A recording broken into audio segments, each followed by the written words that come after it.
Hi, I'm Rudy Maxa. This time we're in the very heart of Spain, reveling in the passions of Madrid. From spectacular paintings to the fervent beat of flamenco, this is the pinnacle of Spanish culture. Next, it's Madrid on Smart Travels.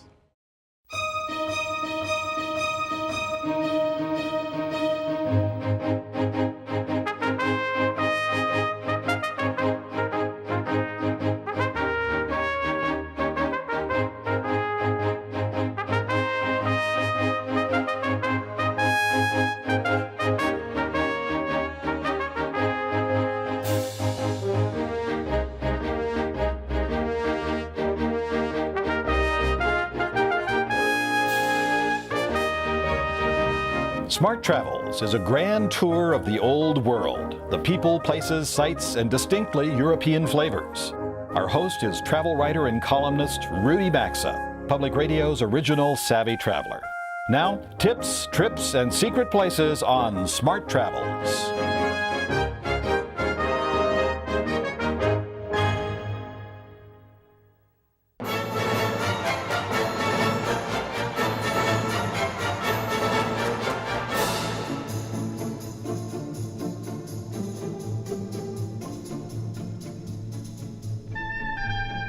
They say that the people of Madrid worship the sky. At 2,000 feet above sea level, this city is higher than any other capital in Europe. Through rarefied air, the cobalt sky hovers above an expanse of urban avenues.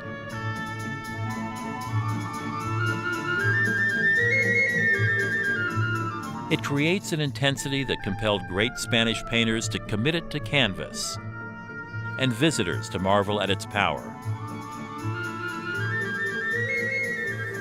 The city's unofficial motto, De Madrid al Cielo, roughly translates from Madrid to heaven.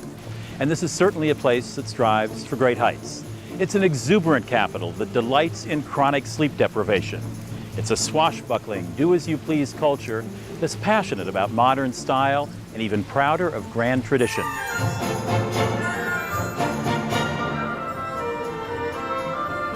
Madrid is the center of Spain, both figuratively and literally. It was in the 16th century, at the height of Spain's golden age, that King Philip II chose Madrid as the capital of his kingdom. It was really a quirk of fate. Philip selected Madrid because it was at the geographical center of the country, and what was once a small, nondescript town soon blossomed into the nerve center of a vast, fabulously rich empire.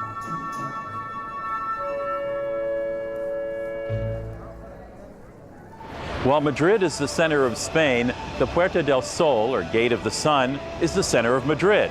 And for hundreds of years, it's been its spiritual center as well. This is one of the busiest squares in the city and a popular gathering place for locals. Friends meet friends at this bear and tree statue, a symbol taken from Madrid's medieval coat of arms. And this kilometer zero marker is the point at which all Spanish roads and highways begin. Old Madrid stretches out from Puerta del Sol, making a grand promenade through regal squares and sparkling fountains, recalling this country's flamboyant history. My friend Anna and I are taking a stroll through the city's past. In 1492, Spain's Catholic kings finally drove the last of the ruling Moors from power. That was, of course, the same year that Columbus landed in America. His trip laid the groundwork for Spain's Golden Age, an era of previously unheard-of wealth. The Catholic rulers fiercely guarded their grip on Spain, and here in Plaza Mayor, the notorious Spanish Inquisition once conducted trials and executions.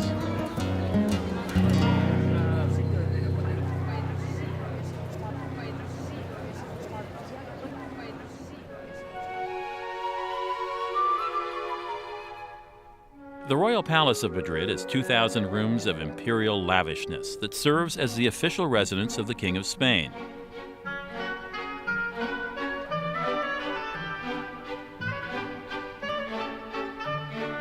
While the king doesn't actually live here, he does use it for ceremonies. All the way back in the 9th century, the Moorish invaders built a defensive fortress on this site. Later, the Catholic kings constructed a royal residence here. Thanks to some strategic marriages with other European nobility, the Spanish royalty wound up as part of the powerful Habsburg family and greatly increased its influence across Europe.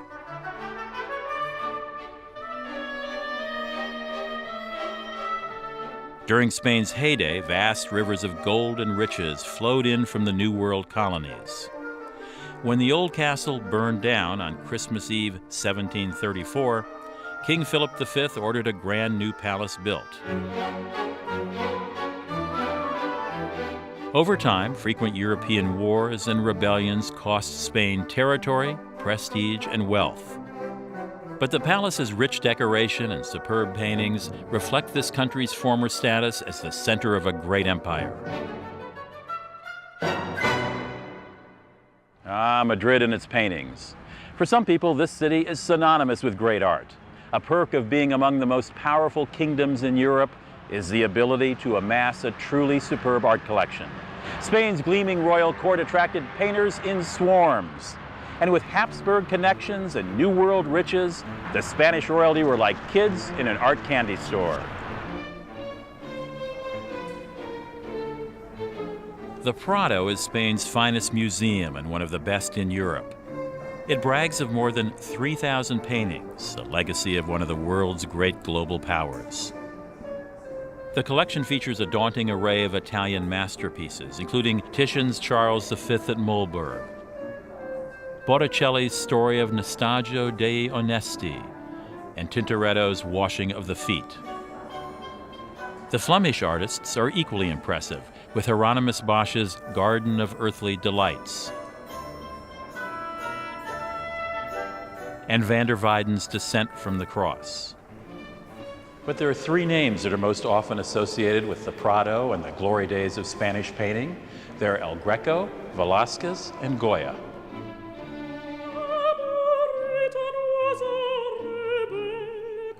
El Greco, or the Greek, was born in Crete and moved to Spain in the mid-1570s. The artist soon became interested in mannerism, that style of painting that was a reaction against the perfect proportions of the High Renaissance. In his works, El Greco deliberately distorted the scale and spatial relationships between figures. Velázquez moved to Madrid in 1622 and established himself as the foremost artist of the royal court. Considered by many to be Spain's greatest painter, he worked with extreme precision and had the ability to capture light with an almost photographic quality. Here, in the Triumph of Bacchus, he shows the god of wine cavorting with some very mortal drinking partners. It's been said that Goya, working in the mid-18th century, breathed new life into Spanish painting. After suffering an unknown illness that left him deaf, Goya became introspective and revealed a deep disillusionment with humanity. The 3rd of May depicts a bloody incident in which Napoleon's invading French soldiers killed Spanish civilians. It remains one of Goya's most moving works.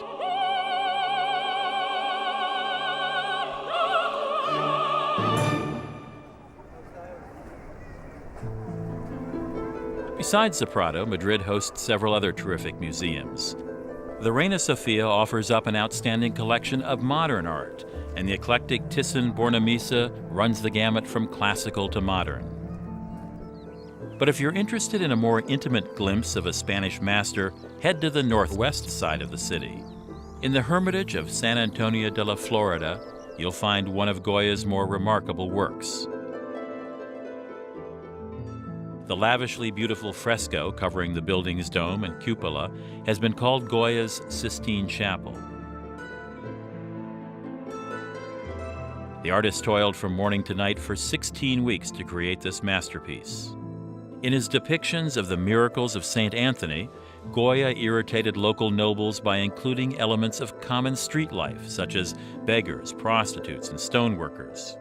But when King Charles IV approved the painting, the rest of the nobility fell in line. After Goya's death, the artist's tomb was appropriately placed here. There was a time when tourists thought that the Prado was just about the only reason to come to Madrid. Sure, that great museum alone is worth the trip, but there's much, much more to Madrid. This is one of the liveliest, most fun-loving cities in all of Europe. Madrid's wealth of restaurants includes some great old traditional offerings. Las Cuevas de Luis Candelas, or the Caves of Luis Candelas, is one of Madrid's oldest taverns and is named after a famous bandit who is the Spanish version of Robin Hood. Legend holds that he stored his treasures in the cellars of this building, which dates to 1616.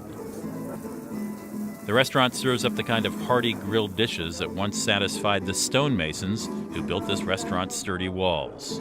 You want to try? Please. You can get by speaking English in Madrid, but it's fun to put that high school Spanish to the test. Today, I'm letting my friend Ana do all the work. El señor quiere gazpacho y pepitoria de gallina. Perfecto. The house specialty is the suckling pig that takes 3 hours to prepare. In Madrid, we make callos a la madrileña. This is the traditional plate from Spain. This tripe stew, long a staple of Madrid's working class, is now served in the city's best restaurants. Madrid is synonymous with nightlife. Known here as La Marcha, the nightly ritual of socializing reaches extravagant heights. Every evening, 1,000 restaurants, bars, and public squares come alive with throngs of people convening over dinner and drinks.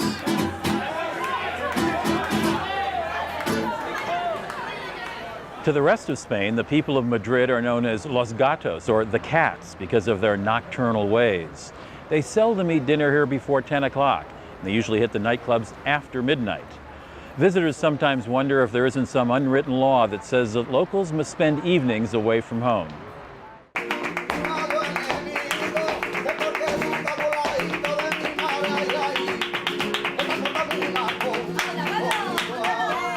When in Madrid, the one must-see entertainment has to be flamenco. It's the traditional song and dance of the gypsies of southern Spain, and it's one of the country's greatest gifts to musical art.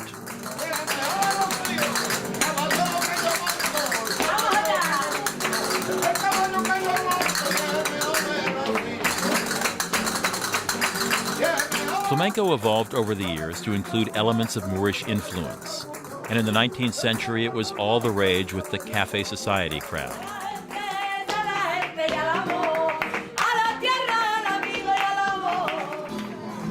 Outside of southern Spain, Madrid is the best place to enjoy this style of music. The core of flamenco is voice accompanied by guitar. Although dance is not a required element, it adds an exciting touch to these emotional performances.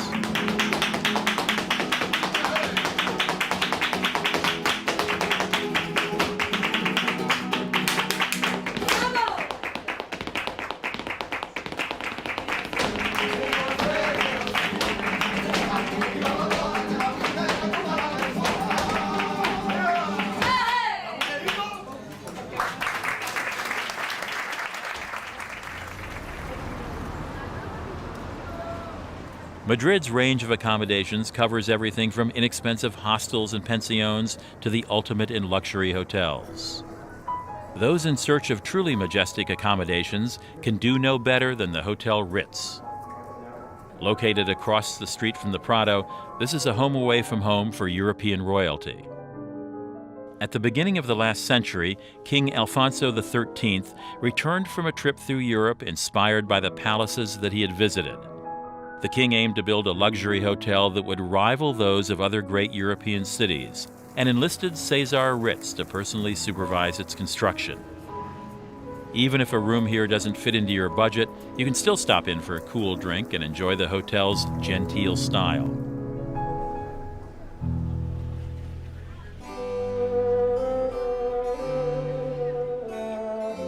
For even more of genteel Madrid, you can visit the Convento de las Descalzas Reales. Once a religious hideaway in the heart of old Madrid, it now offers a public peek behind the walls of a convent from the city's early years. In the mid-16th century, this was a sanctuary for women of royal blood who chose not to marry or simply wanted to be the bride of Christ. Since the women who came here brought with them dowries, the convent became quite well-to-do. Its exquisite art collection contains paintings by Titian, and the walls are adorned with sumptuous tapestries designed by Rubens. Despite the convent's wealth of artwork, by the 20th century, the sisters here were in financial straits. Finally, the Pope granted special permission to open the monasteries belonging to Spain's trust as museums. And the Franciscan nuns who live here now allow visitors inside this peaceful haven for several hours a day.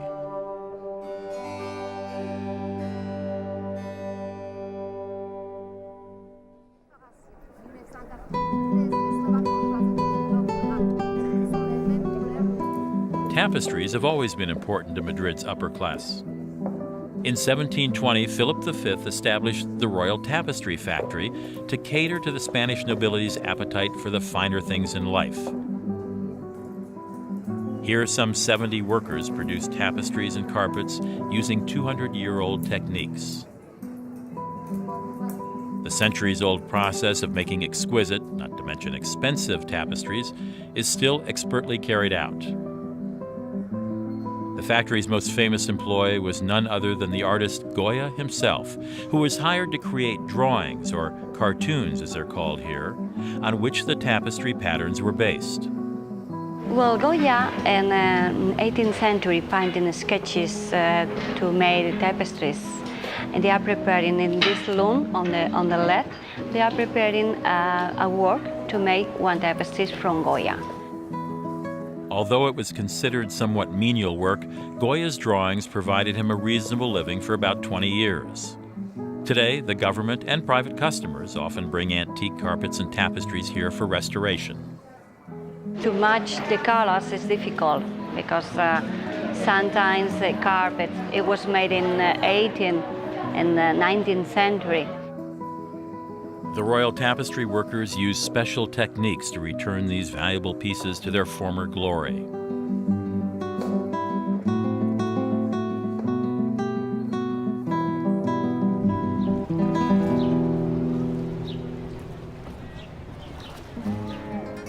After the intensity of Madrid's art and city sights, a stroll through Retiro Park is a great way to unwind. Large, lovely gardens are alive with locals enjoying the dazzling sunlight and that famous blue sky.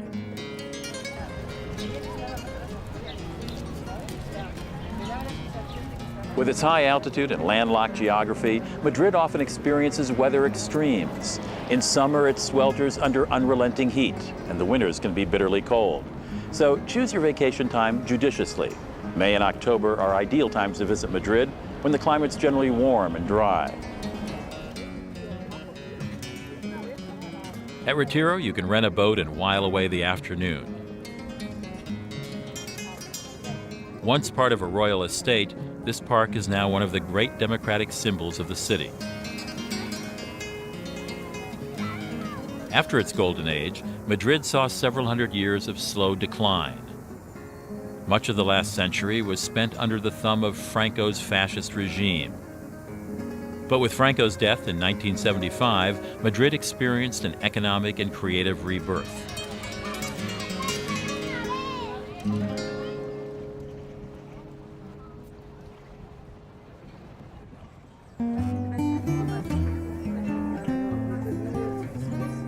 Educating Spaniards about the need to protect the natural world is the aim of the Faunia Environmental Park.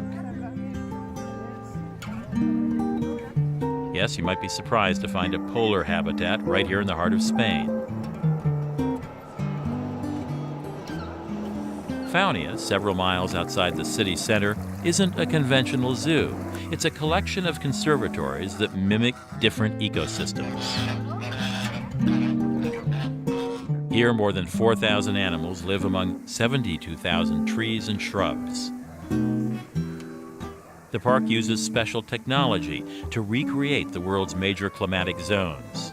The idea is to maintain the animals' natural habitats while letting visitors get up close and personal.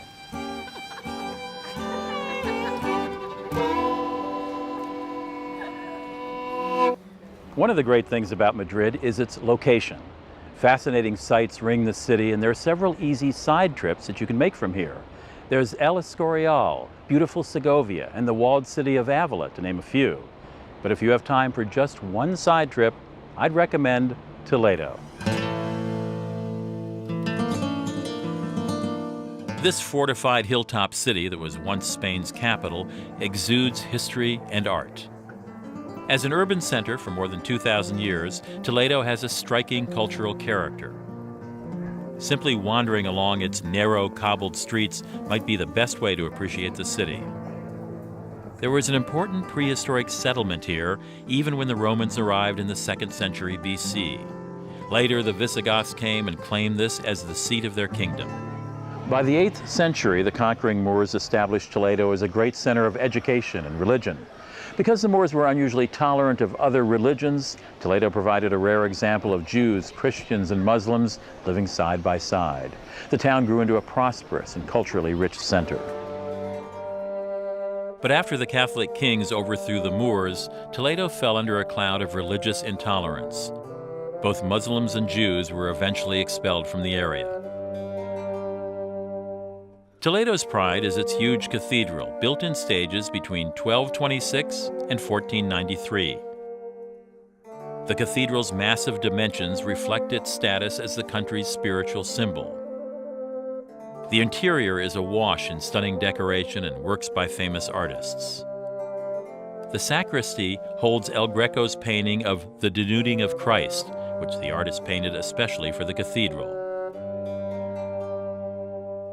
Today, the cathedral continues to serve as a magnet for historic and religious ritual. In fact, masses are still conducted using a Christian service that was practiced during the Moorish occupation of Spain.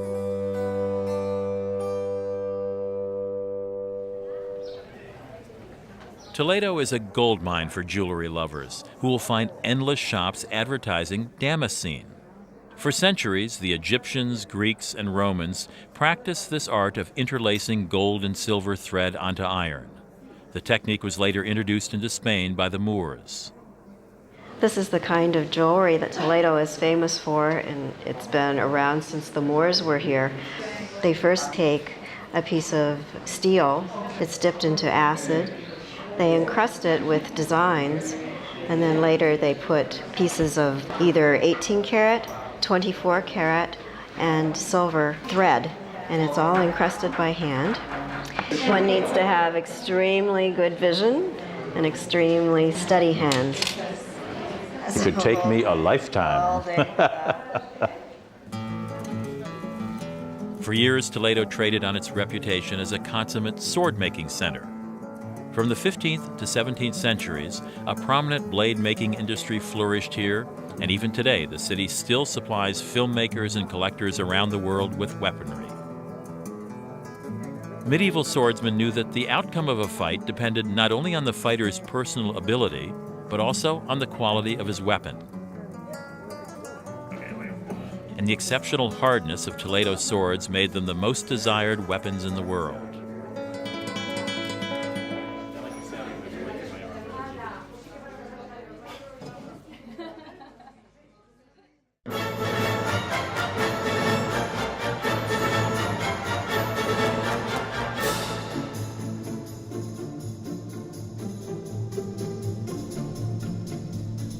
Central Spain welcomes the world with its head held high. The proud capital of Madrid still has the swagger of a once mighty empire. You can feel its intensity in the glittering plazas, the brushstrokes of the Spanish masters, and the beat of flamenco. And it's forever reaching for the sky.